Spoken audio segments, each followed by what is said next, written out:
So where do we really go from here, or where do we start from here? I mean, I think there's a lot that happened today that had nothing to do with this baseball game. I'll give you a couple of examples. Peter Seidler earlier this afternoon with Darren Smith made it pretty damn clear, and I'm paraphrasing, we don't have the audio here on the wrap-up show.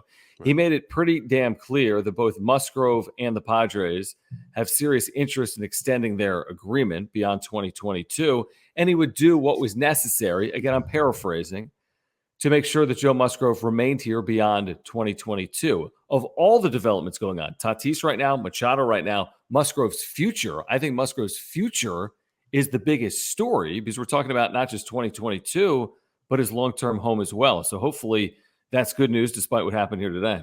So after tonight, what do you say? 5 for 100 now? No, now it's like 5 for 5, Jim.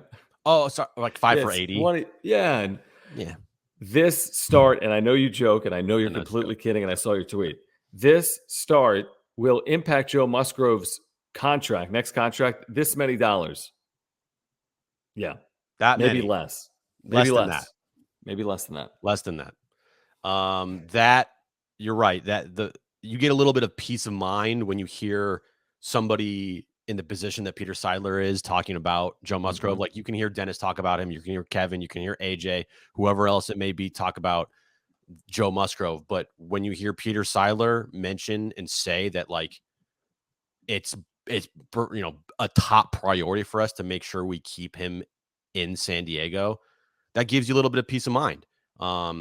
If the owner wants it done, like, unless Joe's asking for a crazy $200 million contract, which I don't think he is. But if the owner wants it done and maybe you have to go to 130, like, it's going to get done. I feel like after hearing Peter Seidler today, and he mentioned like there's mutual interest definitely on both sides. Obviously, duh. Are you kidding me?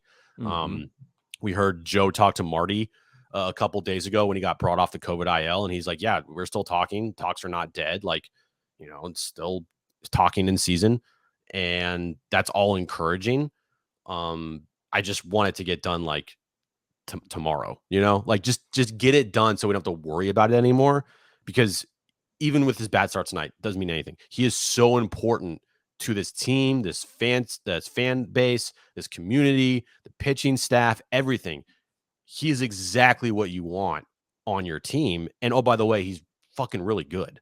So like, pay the man, pay that man his money. Yeah, I mean, everything you said, I think is spot on. I think ultimately Joe Musgrove will be here long term. I think it's paramount, honestly, for this organization moving forward beyond 2022 to keep him in a Padres uniform. Even with tonight, he goes 6 more innings. Like, he is such a workhorse, a lot like Sean Manaea. He protects your bullpen. There'll be a lot more good days than bad days with Joe Musgrove. Ultimately, it will be a $100 million contract. The Padres have to recognize that at this point. Now, will it be 100 or 125? Like, to your point, I don't know. I really have no idea. I will say this. Joe Musgrove has publicly stated, and I forget what the quote was, Jim, but you remember this as recently as maybe last week, saying something about it being something about it being frustrating. He didn't mention that. He said that publicly. Right. Was that Dennis' article? Or no, it was AC's article, right? Yeah, he mentioned the word frustrating. So to me, that's a little concerning. I don't want anything going on with the contract. There's a reason athletes don't negotiate in season oftentimes. I mean, that's more the rule than what's going on right now with Musgrove.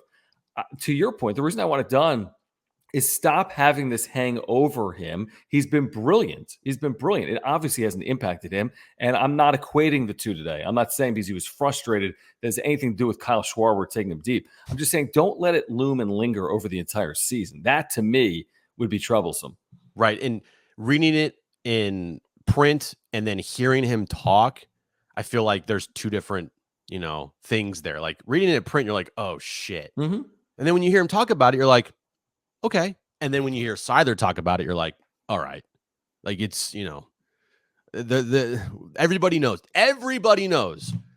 Owner, GM, player, agent, they all know how important this guy is.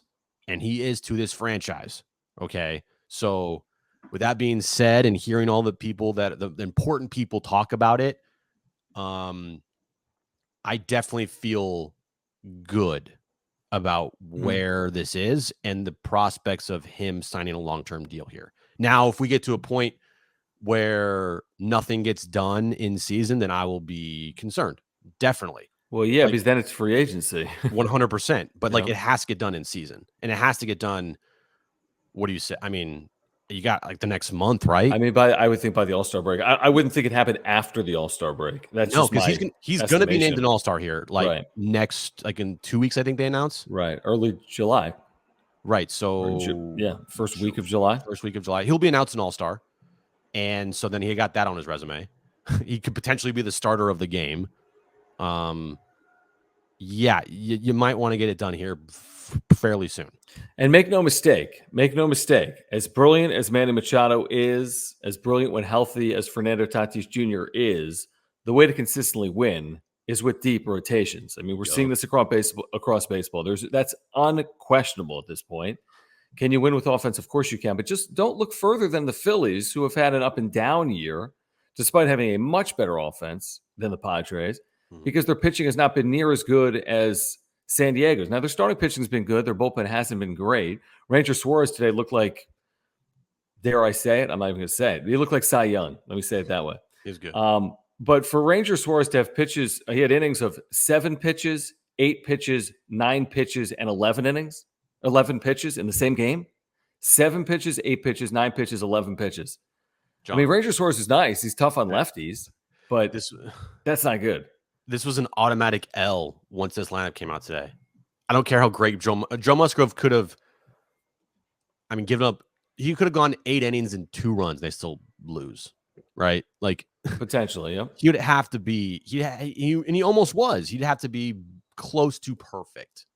You know, it just felt like an automatic loss when this lineup was put out there, because we knew, dude, it's a triple A lineup, quad A lineup. Yeah, it was tonight. quad A lineup. Quad A lineup.